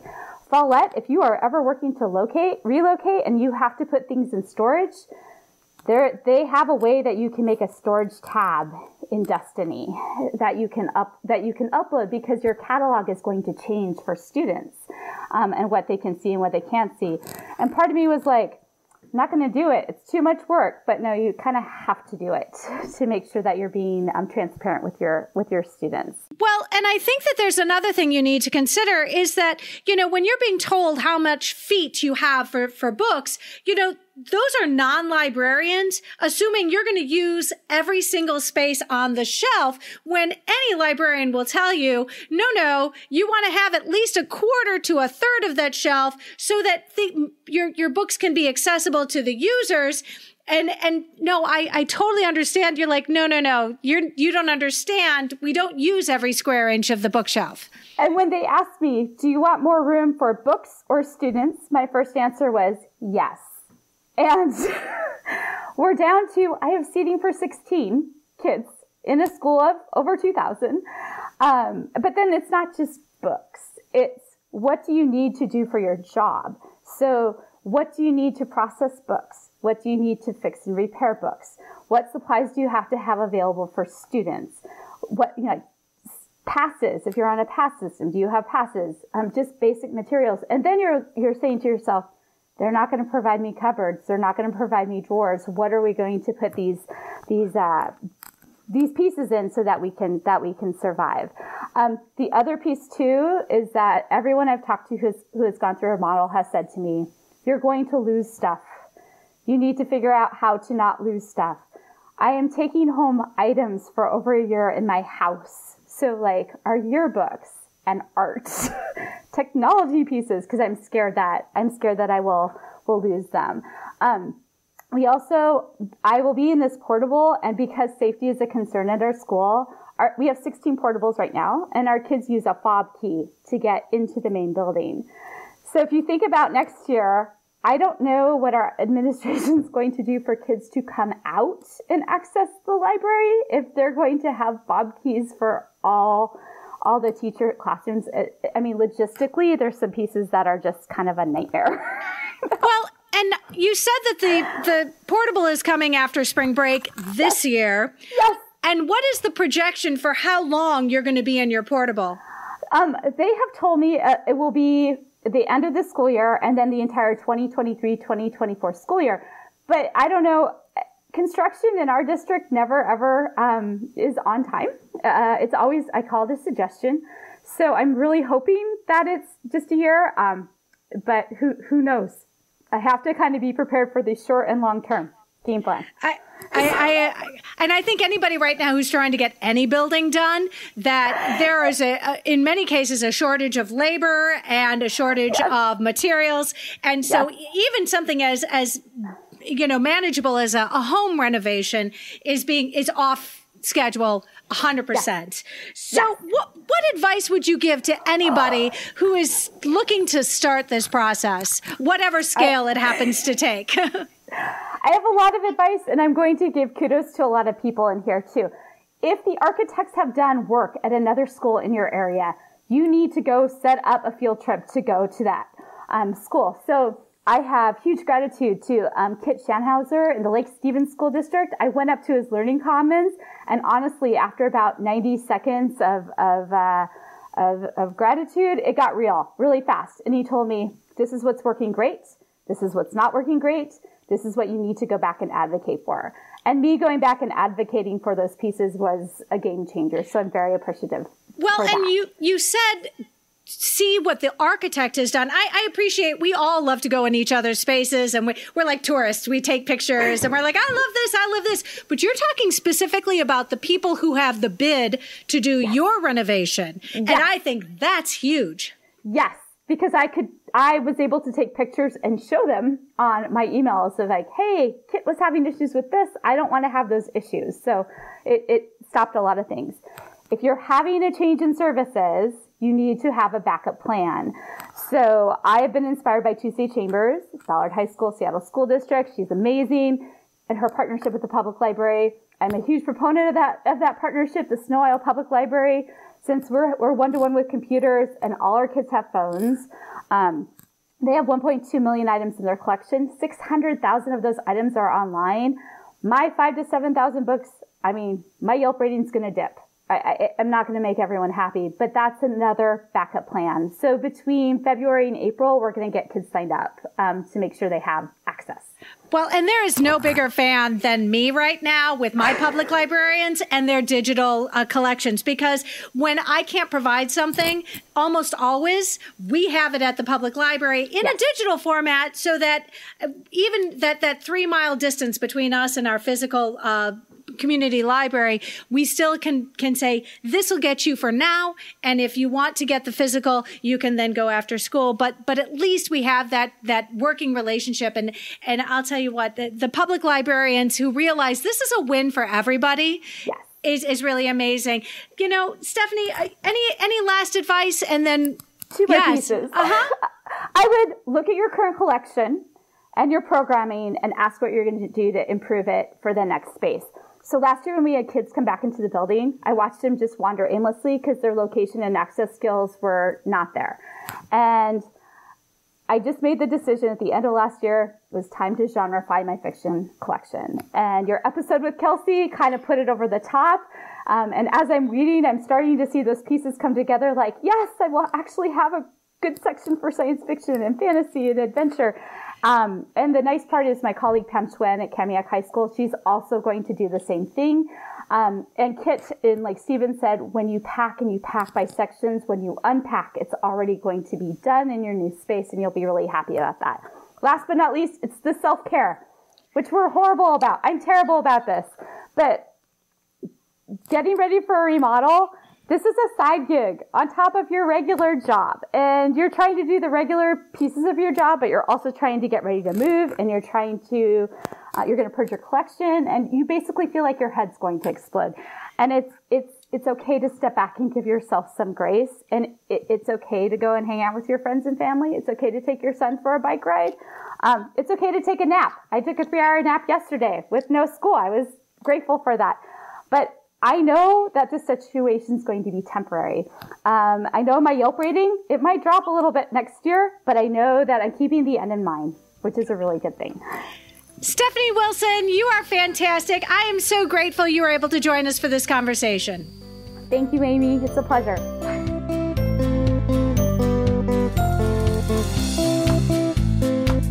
Hey, everybody. We are here with Melissa Vo. Melissa, welcome to the podcast. Hi, thank you so much for having me. Melissa, would you give us an idea where in the country you are? And I'm excited to hear about your renovation experience. Yes, I am a middle school librarian in the Dallas-Fort Worth area in Texas. So how long ago was this renovation that you experienced? This was 4 years ago. And you survived. And I survived. And I do have to add that this was my first year as a middle school librarian. So it was an extra, bonus for me. I'm sure it sounds memorable. So I'm curious, we're easily won over by things which by appearances look really cool, but practically speaking aren't worth the money. Can you share your own experiences with this challenge? Yes. So, there's always trends in education and in, style and decor. And I was just really purposeful and mindful of the fact that I know in education, especially, we don't have big budget turnarounds. There's not a lot of renovations that happen, every couple of years.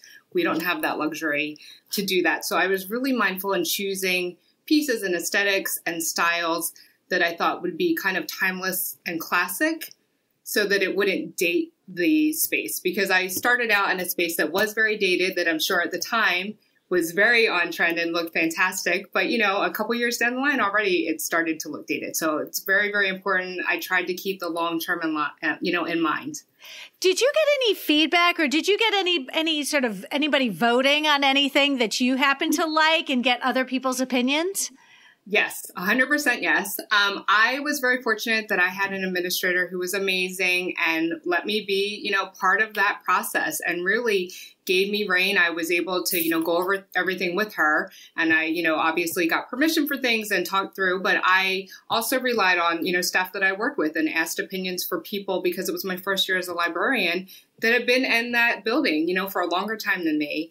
And so I did. I asked a lot of people their opinions and asked for help. And we did follow it with the district color. So that was like an alignment. It was, uniform in color with the district. But as far as the rest of it, I had pretty much free reign. Yeah. Awesome. So would you describe for us a challenge that you faced and how you overcame it? Yes. So again, budget is always, I think for any renovation, even if it's like your home renovation, you always have that budget. So one of the big things that I found was, all these pieces of furniture, for commercial spaces, for educational spaces, they are very expensive. And you want pieces that are going to last a long time because, again, it doesn't happen every couple of years. So one thing that when I was looking at new furniture, I was astounded by the cost. It was very expensive. I'm not, used to what you would pay at home for like a new piece of furniture. So we were actually able to work with that by reupholstering a lot of the pieces. So yes, so we had an S-shaped couch, which is very, it's kind of an older piece, but the kids loved it. And it was teal and purple in colors. So we were able to reupholster it with, commercial grade fabric. It looked brand new and you couldn't tell. And now it's there and it saved a lot of money. So most of the chairs and things, we just reupholstered everything and it saved a really, a huge amount of money or significant amount. And then we're able to use that for something else and also stay within the budget. So that was super, super helpful. Wow. Pro tip. Yeah. I'm glad it worked out. I know that anytime we make a decision, it's often a very big decision and it's expensive. So I know that I second guess myself when it comes to buying books. I mean, buying furniture is a whole different, challenge. So based on your experience, would you recommend a complete overhaul or a project which is staggered over a period of time? I personally, with my, experience with a renovation, as much as it's hard because you are kind of in that limbo state and things are changing, I would prefer to have it all done at once because then to me, it seems like a never ending kind of process where everything is sort of always in disarray. You can't get things organized. I mean, I was very, very fortunate to also get brand new shelving as well. Yes. So, and I kind of switched some things around in the space. So, I mean, we had to take all the books off. That's 10,000 plus books at a middle school level, and then put them all back on.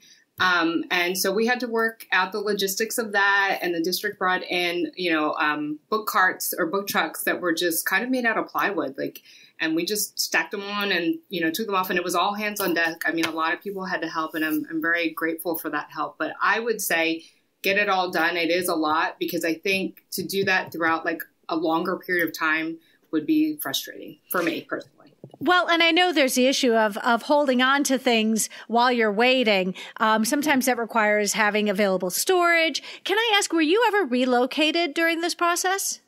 I was not. I was not relocated. So some of it was... No, we were not really relocated. Some of it was done intentionally over break periods. So we had a week off over breaks or 2 weeks off or summer, some of the bigger things were done over that time period. So it was a little bit less invasive. Wow. I can't imagine walking in for the first time and going, oh, look at it's all done. It's a great feeling. What advice would you give to anybody beginning this process? I would say really, talk to your stakeholders, talk to your admin. I mean, that is really number one, getting them on board and, just saying, the library is the heart of the school. It's for everybody. And, it touches you, you have the potential to really interact and work with every single student in the school. So I was able to talk about that. It was centrally located in the building that I was in. So it was like everyone passed the library. I was also able to kind of show some stats as to, how many people use the space and how often it was utilized and having kids, in there constantly and checking out and things like that. So I think that's the main thing, because then you are coming from a better place to be able to say, yes, it is worth spending this money here. And this is why we need this. And this is why we need that. If you have some data to kind of go along with that. And also just reminding people, I truly believe the library is the heart of the school.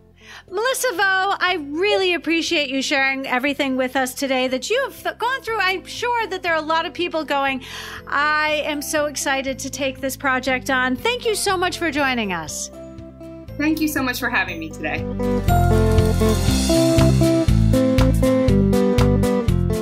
Andrea Trudeau, welcome back to the podcast. I am so excited to be here, Amy. Thank you for having me. I'm so grateful to Andrea because she really came through for us with episode 94, Virtual Burnout and Self-Care. And I'll tell you what, during that sort of peak pandemic, all of us were sort of wallowing in this, sort of abyss. And Andrea, I got to tell you, I'm so grateful that you chose to share with us some personal experiences and some of the things you were doing to making sure that this was time that really you were spent supporting yourself and your own needs during the pandemic.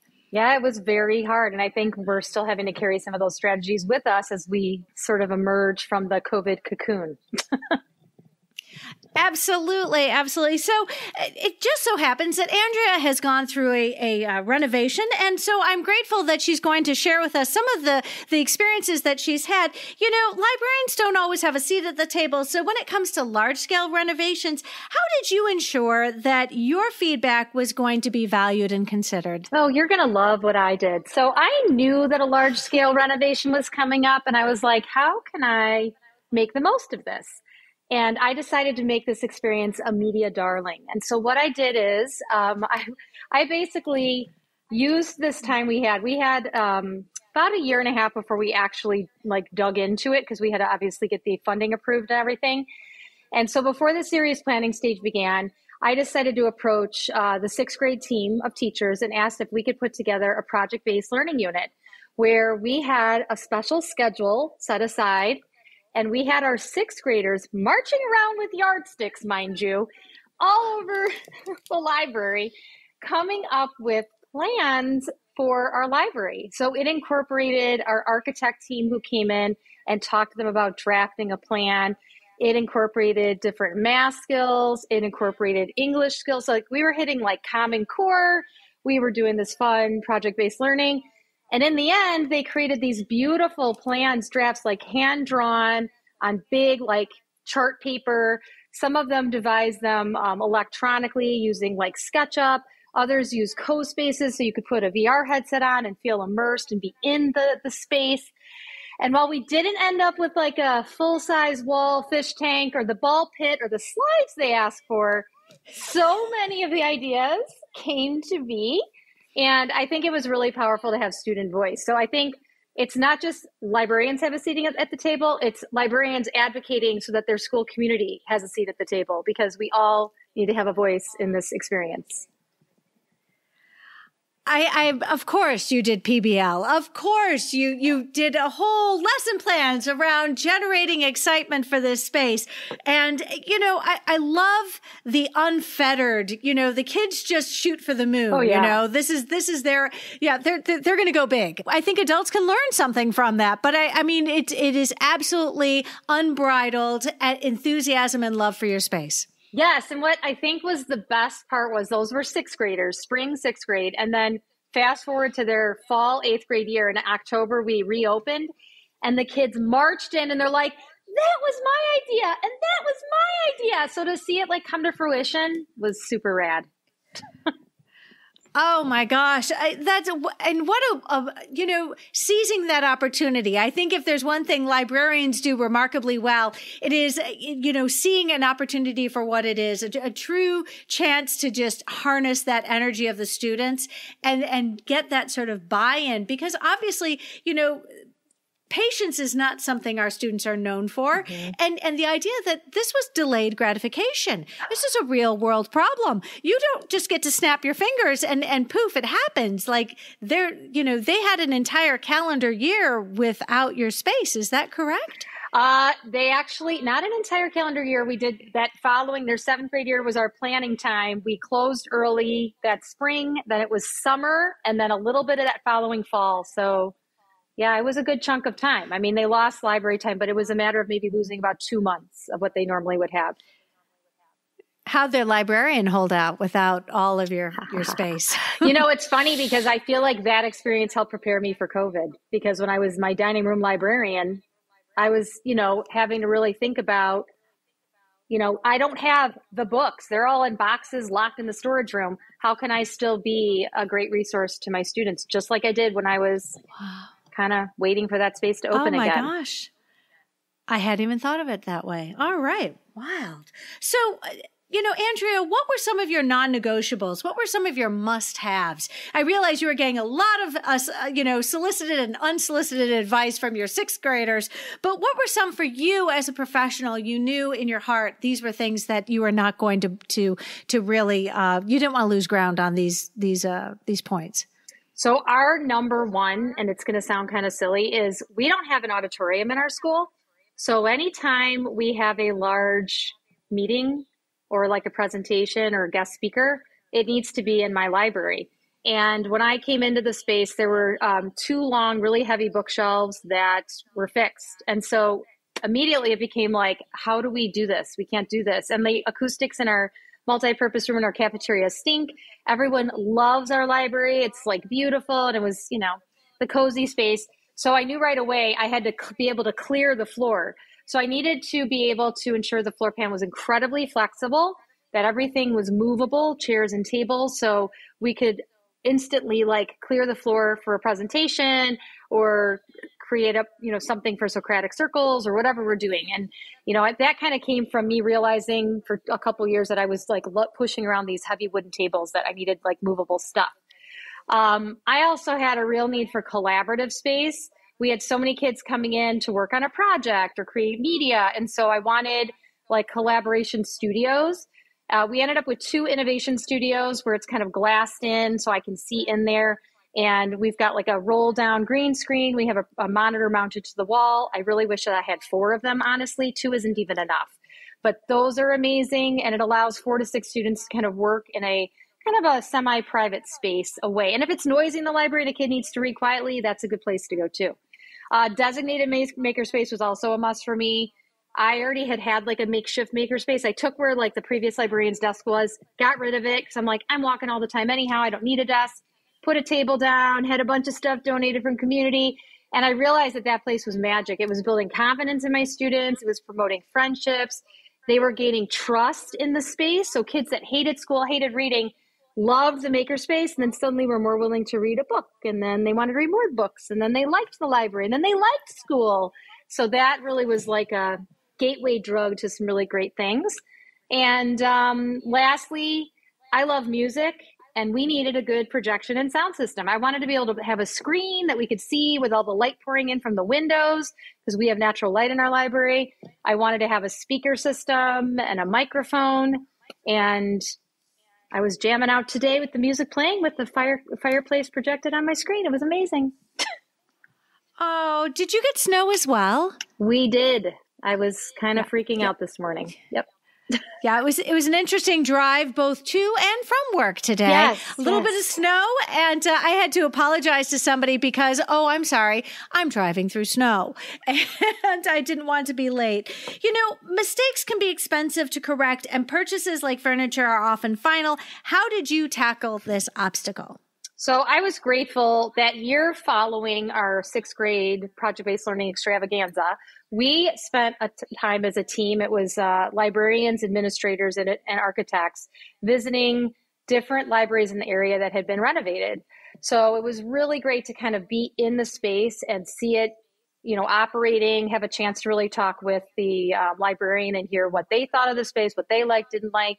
I also found that being able to touch fabrics and things and sit in things, because, you look at these catalogs online or in print and you don't really get a sense of, is that comfortable? Do I like that? So being able to touch and feel things is really important as well. So I think those visits were instrumental in helping us avoid those mistakes. And I know it means we're missing time in our library, but I think it's super invaluable to the process. What advice would you give to anyone who's beginning this renovation process? So my best advice is to really listen and observe as a means to kind of learn more about your psychology of your space. I was fortunate to have 2 years in my space before we renovated. And I've been in my school 25 years. So I had been in there as a teacher for a long time. Then I moved to this library role. And I knew things were going to be different when I took this role over, and I knew the space needed to reflect that. But I needed time to kind of just get the lay of the land and look at how are people using the space, but also how can we use the space?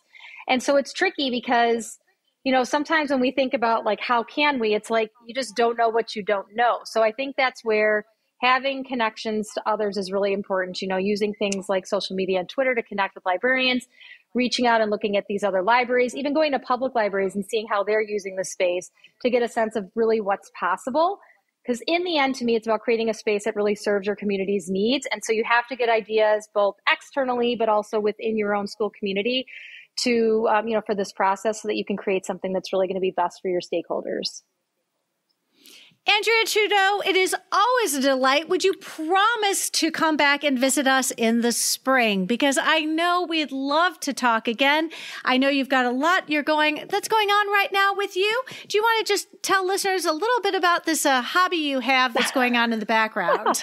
Yes, this hobby is that I'm in my third year of my PhD work. So I'm currently a PhD candidate at Northern Illinois University.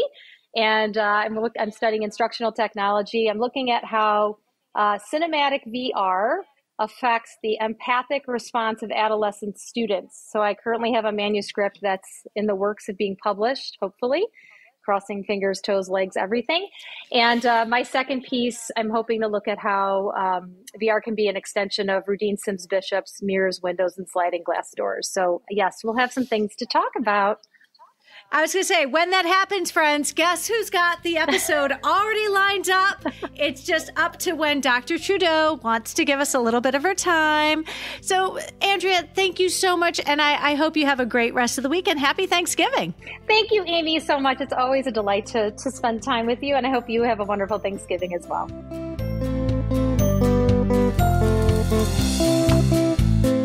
I am so grateful to all of my guests who took time out of their busy weekend to make sure to share what they know about renovations with all of us. You won't want to miss our show notes today. There you will find all the contact information for each of our 9 guests. Friends, if you found this episode helpful, please share it out with your team, your PLN, and on social media. Be sure to follow on your favorite podcatcher so you'll never miss an episode. And if you really like listening today, consider sending some fan mail to our 9 guests that we had on the show. One last friendly reminder, I encourage you to take advantage of Capstone's generous $20 discount off an order of $100 or more using the code UNITED. Next week, we in the United States will be observing Thanksgiving holiday, and I will be taking off the very first week since December of 2021. You can expect a new episode on December 2nd. The topic of our next episode will be Greatest Hits Middle School and my conversation with Angie Myers. I hope you will tune in.